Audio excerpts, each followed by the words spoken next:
السلام علیکم ورحمۃ اللہ وبرکاتہ۔ رمضان المبارک میں سب سے بڑا عمل کون سا ہے؟ رمضان المبارک میں سب سے بڑا عمل تو یہ ہے کہ رمضان کے دنوں میں روزہ رکھا جائے، پورے شوق سے رکھا جائے، پورے جذبے سے رکھا جائے، فرائض کو ادا کیا جائے۔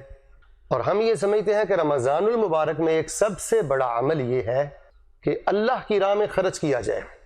جن احباب کے مال اور جن کی نقدی نصاب کو پہنچ چکی ہے وہ دل کی خوشی سے زکوٰۃ دیں، اور جن کو اللہ تبارک و تعالی نے مال و زر سے نوازا ہوا ہے وہ دل کھول کے اللہ کی راہ میں خرچ کریں۔ رمضان المبارک میں سب سے بڑا عمل یہ انفاق فی سبیل اللہ ہے۔ آپ صحیح البخاری کو اٹھائیے، رسول پاک علیہ السلام اتنی تیزی سے ہوا نہیں چلتی تھی جتنی تیزی سے رسول اکرم حضرت محمد رسول اللہ صلی اللہ علیہ وآلہ وسلم اللہ کی راہ میں خرچ کیا کرتے تھے، صدقہ و خیرات کیا کرتے تھے، محتاجوں، غریبوں اور بیواؤں کو دیا کرتے تھے۔ تو رمضان المبارک یہ مال لٹانے کا مہینہ ہے جی، اللہ کی راہ میں بہانے کا مہینہ ہے، اللہ کی راہ میں دینے کا مہینہ ہے۔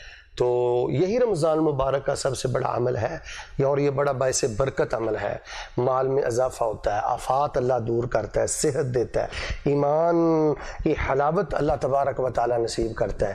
تو جو اہل زکوٰۃ ہیں وہ زکوٰۃ ادا کریں، جو اہل مال ہیں گو کہ انہوں نے زکوٰۃ بھی ادا کی ہے وہ اس سے بڑھ چڑھ کے اللہ کی راہ میں خرچ کریں، مدارس پہ خرچ کریں، مساجد پہ خرچ کریں، اور میں تو کہتا ہوں غریب سے غریب تر بھی اللہ کی راہ میں خرچ کریں۔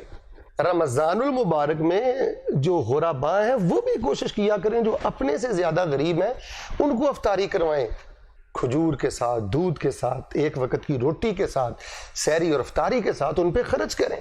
واللہ العظیم غریب لوگوں کی غربت بڑھنے کی ایک سب سے بڑی وجہ یہ ہے کہ وہ اللہ کی راہ میں خرچ نہیں کرتے۔ بیمار لوگوں کی بیماری کے بڑھ جانے کی ایک سب سے بڑی وجہ یہ ہے کہ وہ اللہ کی راہ میں خرچ نہیں کرتے۔ اور سب سے بڑی بات توجہ سے سن لیں، رمضان المبارک میں سب سے بڑا عمل ہے اللہ کی راہ میں خرچ کرنا، اور چھپا کے خرچ کرنا۔ یہ آپ کا خرچ آپ کے اور اپنے اللہ کے درمیان، اس کو آپ راز رکھا کریں۔ اور زکوٰۃ دیتے ہوئے غریب کو بتلانا یہ ضروری نہیں ہے کہ میں آپ کو زکوٰۃ کا مال دے رہا ہوں، آپ کی نیت اور ادائیگی کو اللہ خوب جانتا ہے۔ اللہ کی راہ میں خرچ کرنا ہے، مدارس، جامعات، غرباء پہ خرچ کرنا ہے، اور اپنے اعزاء و اقرباء پہ خرچ کرنا ہے۔